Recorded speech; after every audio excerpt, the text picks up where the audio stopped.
அஸ்ஸலாமு அலைக்கும் வரஹ்மத்துல்லாஹி வபரகாத்துஹு. அல்ஹம்துலில்லாஹி ரப்பில் ஆலமீன் வஸ்ஸலாத்து வஸ்ஸலாமு அலா அஸ்ரஃபில் அன்பியாஇ முர்ஸலீன் நபியனா முஹம்மத் வ ஆலிஹி வஸஹ்பிஹி அஜ்மஈன். அம்மா பாத். கண்ணியத்துக்குரிய எல்லாம் வல்ல அல்லாஹு ஜல்லஷானு தஆலாவின் நல்லடியார்களே, அன்புக்கினிய சகோதர சகோதரிகளே, பெருமத அன்பர்களே, நண்பர்களே, உங்கள் அனைவரின் மீதும் ஏக இறைவனுடைய சாந்தியும் சமாதானமும் என்றென்றும் நிலவ பிரார்த்திப்பதோடு, நான் சங்கை அப்துல் அஜீஸ் தபூக்லேருந்து பேசுகிறேன்.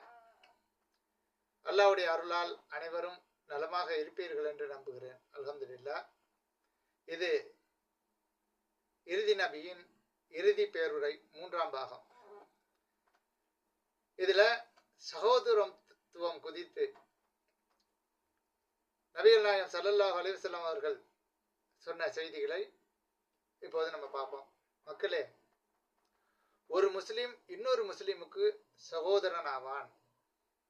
இது ஆண்களை குறிப்பிடுவது போது இருந்தாலும் இது மனித இனத்துக்கு சொல்லக்கூடிய செய்தி. அது பெண்ணும் அதுல அடங்குவாங்க. சரிங்களா? அப்ப இது நூல் ஹாக்கிம் 318வது ஹதீஸ், பாகம் 1, பக்கம் 171. அடுத்தது, நீங்கள் மறுமையில் உங்கள் இறைவனை சந்திப்பீர்கள். அப்போது அவன் உங்களிடம் உங்கள் செயல்களை குறித்து விசாரணை செய்வான். அறிந்து கொள்ளுங்கள், எனக்கு பிறகு ஒருவர் மற்றவரின் கழுத்தை வெட்டி மாய்த்து கொள்ளும் வழி கெட்டவர்களாய் நீங்கள் மாறிவிடாதீர்கள். அறிவிப்பவர் அபூபக்கர் நுபை பின் ஹாரிஸ் ரலியல்லாஹு அன்ஹு அவர்கள். இது இடம்பெற்றிருக்கிற நூல் புகாரில 4406வது ஹதீஸாக இது இடம்பெற்றிருக்கு. அப்ப அன்புக்குரிய சகோதர சகோதரிகளை, இதுல முக்கியமாக ஒரு சகோதரன், ஒரு முஸ்லீம்னா அவங்க சகோதரர்கள். அல் முஸ்லிமும் அஹு முஸ்லீம், அதாவது ஒரு முஸ்லீம் இன்னொரு முஸ்லீமுக்கு சகோதரன். அது பெண்களா இருந்தா சகோதரி. சரியா? அப்ப அந்த மாதிரியான ஒரு குடும்ப சூழல்ல, ஏன்னா ஆதம் அலைஹிஸ்ஸலாம் அவர்கள் ஹவ்வா அலைஹிஸ்ஸலாம், ஆதம் அவங்க நம்மளுடைய அம்மா அப்பா, ஹவ்வா நம்மளுடைய அம்மா. அவங்க 2 பேருக்கும் பிறந்தவங்க தான் மனித இனம்.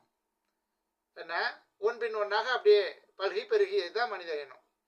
அப்ப நான் ஒரு குடும்பத்தில் பிறந்திருந்தாலும் இன்னொருத்தர் இன்னொரு குடும்பத்தில் பிறந்திருந்தாலும் 2 பேருமே மூல தாயும் தந்தையும் ஒருவர் தான். அந்த அடிப்படையில் இந்த கொள்கையை ஏற்றுக்கொண்டவர்கள் என்ன, முஸ்லிம்கள். அப்ப ஒரு முஸ்லீம் இன்னொரு முஸ்லீமுக்கு சகோதரன். புரிகிறதா? அது மாதிரி பெண்கள் ஒரு பெண்ணுக்கு இன்னொரு பெண் முஸ்லீம் பெண்ணுக்கு சகோதரி. அப்ப அவங்களுக்கு நாம என்ன பண்ணணும், நலம் நாடக்கூடியவர்களாக தான் இருக்கணுமே தவிர எந்த விதத்திலையும் தீங்கு விளைவிக்கக்கூடியவர்களாகவோ, அவர்களுடைய வளர்ச்சியை பார்த்து பொறாமை அடையக்கூடியவர்களாகவோ, அவர்களுடைய அனைத்து விஷயங்களிலுமே நம்ம நம்மளுடைய சகோதர சகோதரிகள் என்றுதான் நம்ம மனசுல அடி மனசுல அவங்களை பற்றிய எண்ணம் பதிவாகி இருக்கணும். அதுக்கு முரணாக அறிந்து கொள்ளுங்கள், அலட்சியமா இருந்துடாதீங்க. எனக்கு பிறகு ஒருவர் மற்றவரின் கழுத்தை வெட்டி மாய்த்து கொள்ளும் வழி கெட்டவர்கள். அது மாதிரி இப்ப இன்னைக்கு ஒரு அடிதடியில இறங்கினாலும் சரி, அது பெரிய அருவாலை வச்சோ கண்ணை வச்சோ வெட்டி கொன்னாதான் கொலை செஞ்சதுதான் இல்லை, வாயால பேசுறது அதை விட பயங்கரமான ஒரு வழியை தரக்கூடிய ஒரு செயல். அதை நம்ம செய்யறோம்.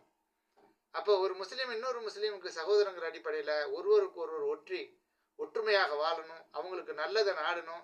எந்த விதத்திலையும் அவர் மேலே கையை நீட்டணும்ண்டோ, அடிக்கணும்ண்டோ, கொல்லணும்ண்டோ, கொலை செய்யணும்ன்றோங்கிற அளவுக்கு வந்துட்டா அது வழிகேடு, குப்புரை நோக்கி நாம் சென்று விட்டோம் என்பதற்கு அடையாளம் என்று நபி ஸல்லல்லாஹு அலைஹி வஸல்லம் இங்கே ஹஜ்ஜத்துல் விதாவில் அந்த இறுதி பேருரையில் நமக்கு அறிவுறுத்திய இந்த செய்தியை என்றும் நாம் கவனத்தில் வைத்து செயல்பட வேண்டும் என்று அன்போடு உங்களை கேட்டுக்கொண்டவனாக இந்த காணொலியை நிறைவு செய்கிறேன். இன்னொரு காணொலியோடு அடுத்த இதோடைய பகுதியை நம்ம பார்ப்போம் இன்ஷா அல்லாஹ்.